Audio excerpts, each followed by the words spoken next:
എല്ലാവർക്കും നമസ്കാരം. ഇന്നത്തെ നമ്മുടെ ടോപ്പിക് എന്ന് പറയുന്നത് കാർപ്പൽ ടണൽ സിൻഡ്രോം എന്ന് പറയുന്ന ഒരു രോഗാവസ്ഥയെക്കുറിച്ചാണ്.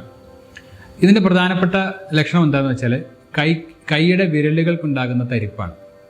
ഈ കൈയുടെ വിരലുകൾക്ക് തരിപ്പ് വരുന്ന ധാരാളം രോഗാവസ്ഥകളുണ്ട്. ഉദാഹരണം പറയുകയാണെങ്കിൽ തൈറോയിഡ് രോഗമുള്ളവർ, അതുപോലെ കഴുത്ത് വേദനയുടെ സംബന്ധമായിട്ടുള്ള ഡിസ്കിൻ്റെ പ്രശ്നമുള്ള കഴുത്തിലെ ഡിസ്കിന് പ്രശ്നങ്ങളുള്ളവർ, അതുപോലെ തന്നെ ഷുഗർ ഉള്ളവർ, അങ്ങനെ കുറേ രോഗാവസ്ഥകൾ കൊണ്ട് കൈക്ക് തരിപ്പ് വരാം. ഇവിടെ നമ്മൾ പറയുന്നത് കാർപ്പൽ ടണൽ സിൻഡ്രോം എന്ന് പറയുന്ന രോഗം കൊണ്ടുണ്ടാകുന്ന കൈ തരിപ്പിനെ കുറിച്ചാണ്. കാർപ്പൽ ടണൽ സിൻഡ്രോം എന്ന് പറയുന്നത് നമ്മുടെ കൈപ്പത്തിയുടെ ഭാഗത്ത് നിന്ന്, ഈ കാണുന്ന കൈപ്പത്തിയുടെ ഭാഗത്ത് നിന്ന് ഇങ്ങോട്ടേക്ക് വരുന്ന ഒരു ഞരമ്പുണ്ട്. അതിനെ മീഡിയൻ നെർവ് എന്നാണ് പറയുന്നത്. ആ ഞരമ്പിനുണ്ടാകുന്ന ബ്ലോക്കേജ്, ഏകദേശം ഈ ഭാഗത്ത് വരുന്ന ഒരു ബ്ലോക്കേജ് മൂലം ആ കൈയുടെ ഭാഗത്തേക്ക് ഈ വിരലുകൾക്ക് തരിപ്പുണ്ടാവുക എന്നുള്ളതാണ് ഇതിൻ്റെ പ്രധാനപ്പെട്ട ലക്ഷണം.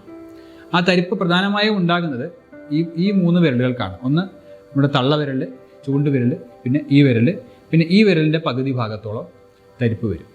അപ്പം അങ്ങനെ തരിപ്പ് വന്നു കഴിഞ്ഞാൽ പേഷ്യൻസിന് പലപ്പോഴും ജോലി ചെയ്യുന്നതിനൊക്കെ ബുദ്ധിമുട്ടുണ്ടാകും. കൂടുതൽ ജോലി ചെയ്യുന്ന സമയത്ത് തരിപ്പുണ്ടാകും.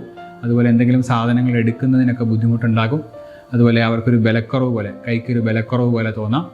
അതുപോലെ തന്നെ രണ്ട് കൈയും കമ്പയർ ചെയ്ത് നോക്കുകയാണെങ്കിൽ ഈ കൈയും ഈ കൈപ്പത്തിയും തമ്മിൽ ഇവിടുത്തെ മാംസത്തിന് ഒരു ശോഷണം ഉണ്ടാകുന്നതായിട്ട്, അതിൻ്റെ വലിപ്പം കുറച്ച് കുറഞ്ഞു പോയി ശോഷിച്ചിരിക്കുന്നതായിട്ടൊക്കെ കാണാൻ പറ്റും.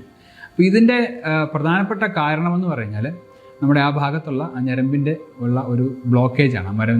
ആ ഞരമ്പിന് തടസ്സം ഉണ്ടാകുന്നു എന്നുള്ളതാണ്. ഈ തടസ്സം ഉണ്ടാകുന്നു എന്ന് പറയുമ്പോൾ ഇതൊരു രക്തം കൊണ്ടുപോകുന്ന ഞരമ്പിനുള്ള തടസ്സമല്ല, നമ്മളെ തൊട്ടാൽ അറിയാനൊക്കെ സഹായിക്കുന്ന നെർവുകൾക്ക് ഉണ്ടാകുന്ന തടസ്സമാണ്. നമുക്ക് ഇത് പൂർണ്ണമായിട്ടും ചികിത്സിച്ച് ഭേദമാക്കാൻ സാധിക്കുന്ന ഒരു രോഗമാണ് കാർപ്പൽ ടണൽ സിൻഡ്രോം എന്ന് പറയുന്നത്. ആയുർവേദത്തിലുള്ള മരുന്നുകൾ കഴിക്കുന്നതിലൂടെയും, അതുപോലെ തന്നെ ചില പഞ്ചകർമ്മ ട്രീറ്റ്മെൻറ്റുകളൊക്കെ ചെയ്യുന്നതിലൂടെയും, അതുപോലെ അഗ്നികർമ്മം പോലത്തെ സ്പെഷ്യലൈസ്ഡ് ഡോക്ടർമാർ ചെയ്യുന്ന ചില ചികിത്സകളിലൂടെയുമൊക്കെ നമുക്ക് പൂർണ്ണമായും ചികിത്സിച്ച് ഭേദമാക്കാൻ സാധിക്കുന്ന ഒരു രോഗം കൂടിയാണ് ഈ കാർപ്പൽ ടണൽ സിൻഡ്രോം എന്ന് പറയുന്നത്. ഈ കാർപ്പൽ ടണൽ സിൻഡ്രോം ആണോ, അപ്പം നമുക്ക് കൈ തരിപ്പുണ്ടെങ്കിൽ നമ്മുടെ അസുഖം കാർപ്പൽ ടണൽ സിൻഡ്രോം ആണോ അതോ മറ്റു എന്തെങ്കിലും ആണോ എന്ന് അറിയുന്നതിന് വേണ്ടിയിട്ട് നമുക്ക് സ്വയം ഒരു ടെസ്റ്റ് ചെയ്ത് നോക്കാം. അതെന്താണെന്ന് കൂടി ഞാൻ പറയാം. അതായത് നമ്മുടെ കൈപ്പത്തി നമ്മളിങ്ങനെ തൊഴുന്ന് പിടിക്കുന്ന ഒരു ശൈലി ഉണ്ടല്ലോ, അതിന് നേരെ ഓപ്പോസിറ്റായിട്ട് നമ്മുടെ കൈപ്പത്തി ഇങ്ങനെ പിടിച്ചിട്ട് നമ്മുടെ കൈയുടെ പുറം ഭാഗം രണ്ടും നന്നായിട്ട് അമർത്തി വെച്ചിട്ട് ഇങ്ങനെ 1 മിനിറ്റ് നമ്മൾ പിടിക്കുകയാണെങ്കിൽ, 1 മിനിറ്റ് കണ്ടിന്യൂസ് ആയിട്ട് ഇങ്ങനെ അമർത്തി വെച്ച് പിടിച്ചുകൊണ്ടിരിക്കുകയാണെങ്കിൽ, ഇങ്ങനെ 1 മിനിറ്റ് കഴിയുന്ന സമയമാകുമ്പോഴേക്കും നമ്മുടെ ഇവിടുത്തെ ഞരമ്പുകൾ ബ്ലോക്ക് ആവുകയും ഈ 3 വിരലുകൾക്കും ഈ വിരലിൻ്റെ പകുതി ഭാഗത്തേക്കും തരിപ്പ് അനുഭവപ്പെടുന്നുണ്ടെങ്കിൽ നമുക്ക് ഉറപ്പിക്കാം നമുക്ക് കാർപ്പൽ ടണൽ സിൻഡ്രോമാണ്. പിന്നെ നമുക്ക് കൂടുതലായിട്ടുള്ള ഫർദർ ടെസ്റ്റുകൾ ശരിക്കും MRIയും എക്സ്റേയും ഒക്കെയാണ് എടുത്ത് നോക്കേണ്ടത്. എക്സ്റേ എടുത്ത് നോക്കുന്നത് മറ്റെന്തെങ്കിലും കാരണം ഇവിടെ ഉണ്ടോ, ഇവിടെ ആർത്രൈറ്റിസ് ഒക്കെ ഉണ്ടോ എന്നൊക്കെ അറിയുന്നതിന് വേണ്ടിയിട്ടാണ്. അതുപോലെ MRI ഒക്കെ എടുത്ത് നോക്കിക്കഴിഞ്ഞാൽ, അല്ലെങ്കിൽ നെർവ് കണ്ടക്ഷൻ ടെസ്റ്റ് എന്ന് പറഞ്ഞ ഞരമ്പിൻ്റെ ടെസ്റ്റ് പ്രത്യേകം ചെയ്യുകയാണെങ്കിൽ നമുക്കിതിന് എത്രത്തോളം ഇതിൻ്റെ സിവിയാരിറ്റി ഉണ്ട് എന്നൊക്കെ നമുക്ക് അറിയാൻ പറ്റും.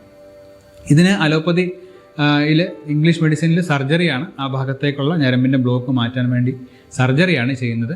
വളരെ സിവിയറായിട്ടുള്ള കേസുകളിൽ ചിലപ്പോൾ സർജറി ആവശ്യമായി വരാറുണ്ട്. എന്നാൽ തുടക്കത്തിലേ ചികിത്സിക്കുകയാണെങ്കിൽ ആയുർവേദത്തിൽ സർജറി ഇല്ലാതെ തന്നെ നമുക്ക് പൂർണ്ണമായും ചികിത്സിച്ച് ഭേദമാക്കാൻ സാധിക്കുന്ന ഒരു രോഗമാണ് ഈ കാർപ്പൽ ടണൽ സിൻഡ്രോം എന്ന് പറയുന്നത്.